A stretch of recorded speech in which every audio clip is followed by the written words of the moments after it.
नमस्कार दोस्तों, हम लोग यहाँ पर भारतीय इतिहास और संस्कृति से संबंधित प्रीवियस ईयर क्वेश्चंस का डिस्कशन कर रहे हैं जो आगे आने वाले सभी एग्जामिनेशन में आप लोगों के लिए काफी इंपॉर्टेंट साबित होंगे। तो चलिए देर न करते हुए शुरू करते हैं। और आज का जो पहला प्रश्न है उसमें पूछा जा रहा है कि दिल्ली सल्तनत की एकमात्र महिला सुल्तान रजिया इल्तुतमिश की पुत्री थी, वह किसके पश्चात दिल्ली की सुल्तान बनी? तो इसका उत्तर है रुकनुद्दीन फिरोज। रुकनुद्दीन फिरोज के बाद रजिया दिल्ली सल्तनत की सुल्तान बनी थी। यह दिल्ली सल्तनत के अंतर्गत पहली महिला सुल्तान थी और इसका जो कार्यकाल था ये गुलाम वंश के 5वें शासक के रूप में था। गुलाम वंश, ध्यान दीजिएगा कि दिल्ली सल्तनत का पहला वंश था और दिल्ली सल्तनत में कुल मिलाकर जितने भी राजवंश हुए हैं उन्हें आप एक कोड के जरिए याद रख सकते हैं। वो कोड है गुड़ खा तसले में। गुड़ खा तसले में, इस कोड के जरिए दिल्ली सल्तनत में जितने भी राजवंश हुए हैं उनको आप याद रख सकते हैं। यहां पर गुड़ से गु का मतलब है गुलाम वंश, उसके बाद खा का मतलब है खिलजी वंश, फिर ता का मतलब है तुगलक वंश, सा का मतलब है सैयद वंश और ले से हो गया लोदी वंश। तो ये कुल मिला के 5 वंश हैं जिन्होंने दिल्ली सल्तनत पर 1206 से लेकर 1526 तक राज किया।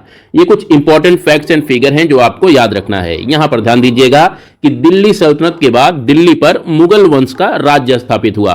यहां पर मे का मतलब है मुगल वंश। तो इस तरह से आप 1206 से लेकर 1526 तक याद रखिए कि दिल्ली सल्तनत के 5 राजवंशों का शासन था, उसके बाद मुगल वंश का शासन हुआ। ये इसी क्रम में है, सबसे पहले गुलाम वंश, फिर खिलजी वंश, फिर तुगलक वंश, फिर सैयद वंश और फिर लोदी वंश और फिर मुगल वंश। और इन्हीं राजवंशों के अंतर्गत जो रजिया थी, रजिया गुलाम वंश की 5वीं शासिका थी, ये आप याद रखिएगा। दूसरे प्रश्न के अंतर्गत पूछा जा रहा है कि बाबर के प्रथम आक्रमण के समय दिल्ली सल्तनत की गद्दी पर कौन था?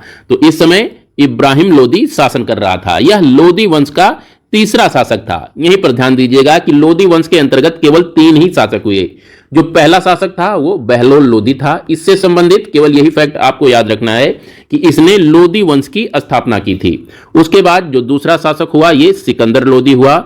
सिकंदर लोदी ने आगरा शहर की स्थापना की थी और इसने अपनी राजधानी आगरा को बनाया था। उसके बाद जो ये तीसरा शासक हुआ इब्राहिम लोदी हुआ। तो आप ये लोदी वंश से 3 शासकों का नाम याद रखिएगा। इब्राहिम लोदी के समय में ही दिल्ली सल्तनत का विघटन हुआ और इस पर मुगल साम्राज्य ने अपना अधिकार कर लिया था। अगले प्रश्न में पूछा जा रहा है कि वैदिक साहित्य में अथर्ववेद को क्या कहा गया है? तो इसे ब्रह्म वेद की संज्ञा से विभूषित किया गया है अथर्ववेद को, ये आप याद रखिएगा। अगले प्रश्न की बात कर लेते हैं। यहां पर कहा जा रहा है कि किस ग्रंथ में चंद्रगुप्त को विरसल तथा कुलहीन कहा गया है? तो ये मुद्रा राक्षस है। मुद्रा राक्षस एक नाटक है, ये ध्यान रखिएगा। और इसके रचयिता कौन है? विशाख दत्त। काफी इंपॉर्टेंट क्वेश्चन है ये। पूछा जाता है कि मुद्रा राक्षस के रचयिता कौन है? तो विशाख दत्त का नाम याद रखिएगा, मुद्रा राक्षस के रचयिता हैं। और इसमें चंद्रगुप्त मौर्य और चाणक्य के बारे में काफी अच्छी जानकारी मिलती है इस नाटक से। और इस नाटक को पहली बार हिंदी में किसने ट्रांसलेट किया? तो भारतेंदु हरिश्चंद्र का नाम आप लोगों को याद रखना है। भारतेंदु हरिश्चंद्र पहले कथाकार थे जिन्होंने इस नाटक को हिंदी में अनुवादित किया। इसके साथ ही साथ चंद्रगुप्त के बारे में 2 चीज याद रखिएगा कि चंद्रगुप्त मौर्य साम्राज्य का संस्थापक था और इसका जो कार्यकाल था वो 350 से 295 ईसा पूर्व में था। इसी समय इसने मौर्य साम्राज्य की स्थापना की थी। चंद्रगुप्त ने किसकी सहायता से? चाणक्य की सहायता से मौर्य साम्राज्य की स्थापना की। और इन्हीं सब के बारे में जानकारी हमें मुद्रा राक्षस से मिलती है। तो ये चीजें आप जरूर याद रखिएगा। मुद्रा राक्षस काफी इंपॉर्टेंट पुस्तक है। 5वें प्रीवियस ईयर क्वेश्चन में पूछा जा रहा है कि किस ग्रंथ से पता चलता है कि अशोक ने कश्मीर में वितस्ता नदी के किनारे श्रीनगर नामक नगर की स्थापना की थी? तो ये राजतरंगड़ी है। राजतरंगड़ी में इसका उल्लेख है कि अशोक ने कश्मीर में वितस्ता नदी के किनारे श्रीनगर नामक नगर की स्थापना की। यहां पर ध्यान दीजिएगा, वितस्ता नदी का मतलब है झेलम नदी। ये प्रश्न भी पूछा जाता है कि किस नदी को वितस्ता नदी के नाम से पहले जाना जाता था? तो आज की जो झेलम नदी है इसे पहले वितस्ता नदी के नाम से जाना जाता था। यहीं पर कुछ इंपॉर्टेंट फैक्ट्स और फिगर और जान लेते हैं राजतरंगड़ी के बारे में, जो कि एक पुस्तक है।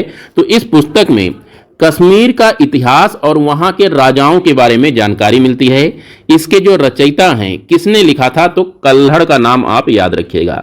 कल्हड़ इसके रचयिता हैं और इस पुस्तक को 12वीं सदी में लिखा हुआ माना जाता है कि ये 12वीं सदी की पुस्तक है और इसमें मुख्य रूप से कश्मीर और कश्मीर से संबंधित ऐतिहासिक वर्णनों का जिक्र किया गया है। यहां पर पूछा जा रहा है कि कैप्टन हॉकिंस और सर थॉमस रो ने किस मुगल शासन के संबंध में विस्तृत चर्चा की है, तो ये जहांगीर के शासनकाल के बारे में इन दोनों ने काफी विस्तृत चर्चा की है, ये हमें याद रखना है। सातवें प्रीवियस ईयर क्वेश्चन की बात करें तो यहां पर पूछा जा रहा है कि सिंधु घाटी सभ्यता कहां तक विस्तृत थी, तो ये पंजाब, राजस्थान, गुजरात, उत्तर प्रदेश, हरियाणा, सिंध, बलूचिस्तान, महाराष्ट्र और जम्मू और कश्मीर तक विस्तृत थी।